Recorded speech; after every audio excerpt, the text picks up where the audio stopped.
আমরা 22 আসি নাই বাংলাদেশে। ভালো হয়ে যা, এখনো সময় আছে। আমরা 22 আসি নাই। হ ভাই, তুই ভাইসে আসো নাই, তুই সোজা পাবনা থেকে আসছো।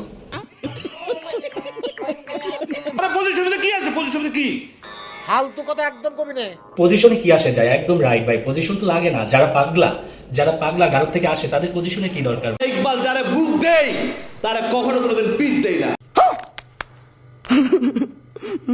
হ্যাঁ ভাই, আমরা জানি তুই সামনে থেকে দিতে অনেক পছন্দ করো, পিছন থেকে না, সেটা জানি। ওই একশোটিতে কি আসা যায় যেখানে 18 সংগঠন সমিতি একসাথে আছে? এই ইকবল একটা থার্ড ক্লাস পরিচালক প্রযোজক। চিন্তা করেন, সাকিবের তুফানের ট্রেজার প্রকাশ পাওয়ার পর থেকে মানে পাগলা কুত্তায় কামড়াইলে মানুষ যেরকম করে সেম করে। বুঝা পাবনা থেকে চলে আসছে একজন প্রযোজক পরিচালক, সে হবে নর্মভদ্র, তার কথার মাঝে মাধুর্য থাকবে, কিন্তু সে সাকিবকে ওপেন চ্যালেঞ্জ বলে। তার ডেড বডি, সে যে এরকম মুভি বানাইছে অলরেডি তো ডেড হয়ে গেছে, ডেড বডি আমরা জানি।